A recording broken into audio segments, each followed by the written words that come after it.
Well, good morning, everybody, and glad to be here on this lovely rainy day in Kingston. So, get right to the matter here. In this presentation, I'm looking at the training establishment of the early Royal Air Force, 1917 to 1925, focusing a little more on the wartime period because I know Ross is going to have lots to say about the interwar period later.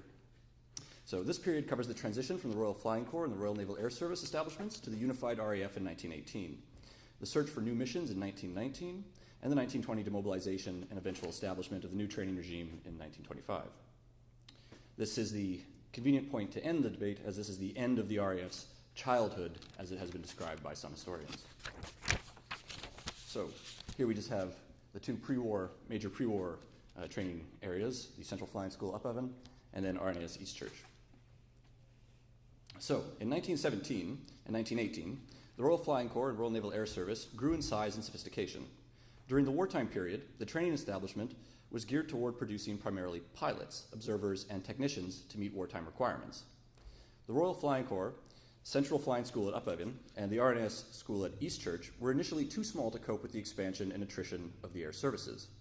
In 1915, the air training organizations were increased by the integration of civilian schools to fill demand created by the war, and by May 1915, there were in total 11 schools. Schools of military aeronautics were established at Reading and Oxford by December 1915, and the cadet wing of the RFC was founded at Denham. In 1916, with the air war accelerating, major shortcomings appeared. For example, there was no formal training for observers until 1917, and indeed, new pilots were expected to receive only 15 hours of flight training, and even this proved impossible to sustain, with the result that pilot lifespan was often measured in weeks. By 1917, the training establishment was composed of reserve squadrons and flying schools. This allowed for the creation of a specialist training brigade, and the schools were able to specialize further in areas such as air fighting, bomb dropping, night flying, amongst others. By 1917, schools were located at Farnborough for photography, armoring, wireless, and Turnberry for pilot gunnery, Ayr and Eastbourne for air fighting, New Romney, Marske, Yorkshire also for gunnery, and the Hythe School specializing in the Lewis gun. Night flying training was conducted at Hounslow, and wireless specialization was done at Brooklands. To complement the schools in Britain, additional schools were established overseas in Egypt, the US, and Canada. Camp Borden, seen here, in Ontario, taught flying, wireless, gunnery, and photography, and produced 1,812 RFC pilots. This was out of the total of 3,135 pilots trained during the war in Canada. Other Canadian schools were at Hamilton for armament, Toronto for aeronautics, Long Branch for cadets, Beamsville for fighting, Leaside for artillery, and camps Mohawk and Rathburn also for flying. In Britain, recruits entered through the recruit camp at Halton, then were sent to the cadet wing for pilot training for a 2-month course. During this time, new pilots were given wide instruction in topography, gunnery, photography, observation, and so on. The training establishment was divided into 3 groups, with headquarters at York, London, and Salisbury, with Brigadier General Salmond in overall command. In June 1917, 5,841 pilots were being trained, with 4,650 of those expected to actually graduate. As we can see, this was an enormous brute force initiative. The idea was to train as many pilots as possible. Pilots generally received only 20 hours or less of solo flying. In August 1917, around the time of the second Smuts report, the RFC training brigade was expanded into a division, and the 3rd and 4th schools of military aeronautics were established at Denham and Bristol. In August, the Gosport School of Special Flying was established with Lieutenant Colonel Robert Smith Berry of Gosport System fame in charge. By November 1917, officers' technical schools had been established at St. Leonard's and Hastings, which provided graduates the ability to streamline into the cadet wings with a proper technical background. An equipment officer school of instruction was split from the Reading Flight School and located at Henley, and a bombing instructor school was opened at Langham Place in London. In October 1917, Smith-Berry standardized his training technique in the now famous General Methods of Teaching Scout Pilots manual. Despite this expansion of the training establishment, at this point in the war, the hard-pressed RFC aviators were receiving only 17.5 hours of instruction. This was changed in 1918 when Chief of the Air Staff Frederick Sykes required that pilots receive at least 50 hours of training. By the end of 1917, the Smuts Committee report, at the behest of Prime Minister David Lloyd George, now put the RFC and RNAS under the same Air Ministry, with the RAF formed officially in April of 1918. The first Chief of the Air Staff was Hugh Trenchard, with Lord Rothermere as Air Minister. Trenchard's first tenure as Chief of the Air Staff was short-lived, however, as he and Rothermere couldn't agree on matters of acquisition and policy, which led to Trenchard's resignation on 19 March, amusingly before the RAF had actually formed, although this was delayed till after April just to provide morale. Rothermere, however, was an opponent of Trenchard's successor, Frederick Seitz, and as a result, Rothermere himself resigned on 25 April to be replaced by Lord Weir. From March to December 1918, the RAF required 1,293 pilots to be trained each month. Every month, 300 cadets entered the now 6 cadet wings. In June, Sykes moved the training department from the personnel branch of the RAF to his own office, hoping to directly improve the quality of training. In the summer of 1918, Sykes also participated in a training expansion committee and established a school of aerial photographic training. Sykes also eliminated the inadequate civilian schools and importantly created a 6-week aerial tactics course that studied German tactics. These were critical changes considering that casualties for squadrons engaged in ground attack were on the order of 30% a day during the late 1917 battles. New observer schools were opened at Bath and Cheltenham, artillery schools at Gosport and Worthydown, and navigation bombing schools at Stonehenge, Andover, and Thetford. Pilots now started in cadet battalions, received gunnery training and pilot training from the aeronautical schools, and then were assigned to their reserve training squadrons. Pilots went through 2 months in a cadet wing, 2 months with the School of Military Aeronautics, followed by 1 month in an elementary training squadron, then a further 2 months in a higher training squadron, and a final month in a post-graduation course. Training involved 50 hours of solo flying for a total course 11 months long. By November 1918, there were 199 reserve squadrons with 30,000 students. RAF total strength for November was 30,000 officers, 263,000 ranks, with 23,000 aircraft. Losses during the last months of the war were still significant, however. The RAF on the Western Front lost 1,302 aircraft between 21 March and 29 April alone during the massive German Spring Offensive. At the beginning of the First World War, there were 40 students at the Central Flying School at Uphoven. By November 1918, the RAF, RFC, and RNAS had trained 21,957 pilots. Now, just to give you some idea of the scale of this initiative, I've taken some pages from a Cross and Cockade article by Ray Sturdivant, which will show you the entire establishment of the RFC and RNAS. And so you can see each one of these represents a page. So squadrons on reserve training squadrons on the left, and then their location and little information about them. Going through here, you can also see Australian Flying Corps there, the training depots, and then the actual schools, specialist schools themselves here, and final RFC officer schools. So this was an enormous establishment, suffice it to say. Now, after the war, Sykes, as Chief of the Air Staff, was replaced by Trenchard, and the RAF was soon embroiled in a fight for its survival against such opponents as one-time supporter First Sea Lord David Beatty and Field Marshal Sir Henry Wilson, Chief of the Imperial General Staff. By January 1919, Winston Churchill had moved from the Ministry of Munitions to become Minister for War and Air. The organization of the RAF at the start of 1919 included Mesopotamia, Egypt, and India, and allowed for 70,000 officers and men. 41,000 of those were stationed in Britain, 12,000 in France, and 5,000 in the Middle East and other theaters.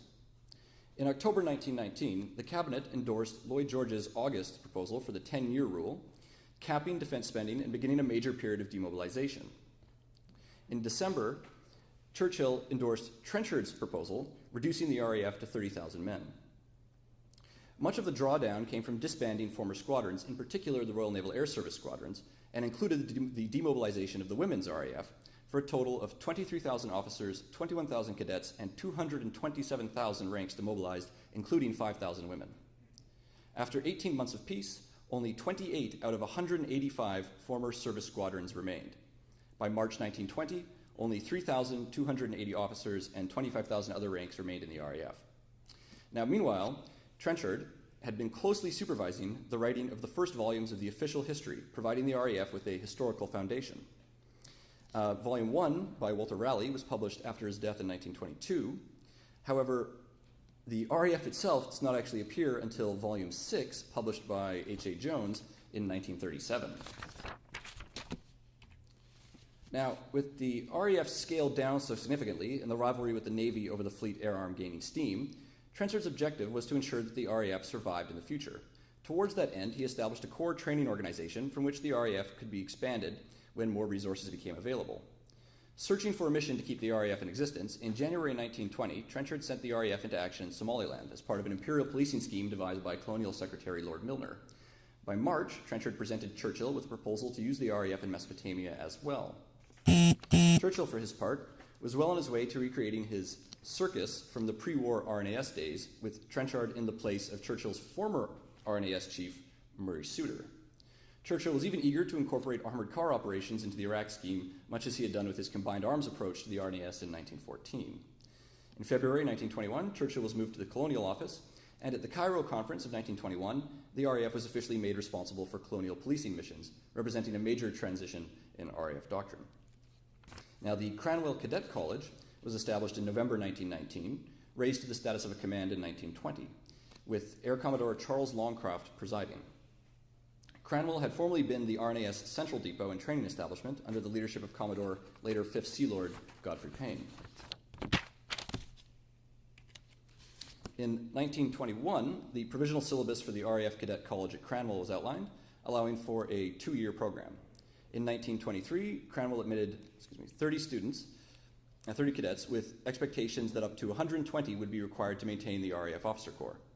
At that time, the RAF pool of candidates was provided through Cranwell, a small number coming from the universities, and the rest from the short service commissions, which lasted 5 years and were the most popular choice. Candidates were selected based on their educational background, with priority going to those trained in engineering. After their 2 years of instruction at Cranwell, the new pilots spent 5.5 years in squadrons, at which point they specialized in either engineering, signaling, 1 year at Flowerdown, photography at Farnborough, armament at Eastchurch, navigation at Calshot, stores at Kidbrooke, or staff duties at Andover. Engineering specialization was taught at the Royal Aircraft Establishment Farnborough, leading to a 3-year course at Cambridge and a 10-month graduate course at Imperial College or the National Physical Laboratory. Short service candidates were sent to flying training school for a year, where they received a broad education covering discipline, stores, pay, accounting, meteorology, navigation, and armament. New pilots received 10 hours of dual control flying and 50 hours solo, with 40 hours considered the absolute minimum. Now, the RAF Staff College at Andover was opened in April 1922, with Air Commodore Robert Brooke Popham as the first commandant. The course in 1923 was 1 year long, increased to 2 years shortly afterwards. Staff officers also received training with Army and Navy staff colleges to inculcate the proper combined arms mentality. By 1925, when things had settled somewhat regarding the question of the RAF's survival, the service was composed of 25 squadrons with capacity for 25 more to be formed, including a training reserve. University air squadrons, another of Trenchard's pet projects, were formed from undergraduate pupils at Cambridge, London, and Oxford. Now, meanwhile at Andover, Brooke Popham was lecturing on air strategy as early as July 1923 and continued through 1924. Brooke Popham compiled an enormous collection of material on the history of the RFC and RNAS during the war and produced studies on various aspects of the air war, such as tactics of anti-submarine warfare and the effectiveness of strategic bombing, amongst many other subjects. At the Air Ministry itself, training duties were delegated to the Director of Training, who was under the Air Member for Personnel. The Director of Training was responsible for all questions of training, flying training, including reserves, long specialist courses, short courses, technical training of aircraft apprentices and airmen, and training at RAF Cadet College Cranwell. So, what does this story tell us? Well, during the war, the focus had been on fulfilling the demand for pilots and observers to fill and maintain the various squadrons in action. There were major limitations, and as Deputy Director of Personnel Group Captain Jobert put it in 1923, throughout the war, training was defective both in quality and in quantity. After the war, the focus shifted to preparing the officers and traditions of leadership that would be required to establish the RAF as an independent service with its own unique history. The establishment of the RAF Staff College at Andover was a watershed in this regard. It's worth noting that in November 1926, it was recognized that the collective defense of the Commonwealth required that several countries of the Empire also establish air forces with a common system of organization and training and the use of uniform manuals, patterns of arms, and equipment. Now, just last slide. Part of the scheme to provide the RAF with its own culture and heritage, including the publication of the official histories, was the formation of the RAF pageants and displays, starting in 1920. These were critiqued by opponents of the RAF for having required 9 months out of the year in terms of dedication to training, leaving the only remaining 3 for actual wartime training. Nevertheless, the RAF had indeed survived, and through the RAF pageants and displays became an iconic symbol of the Empire in the modern age. Thank you very much.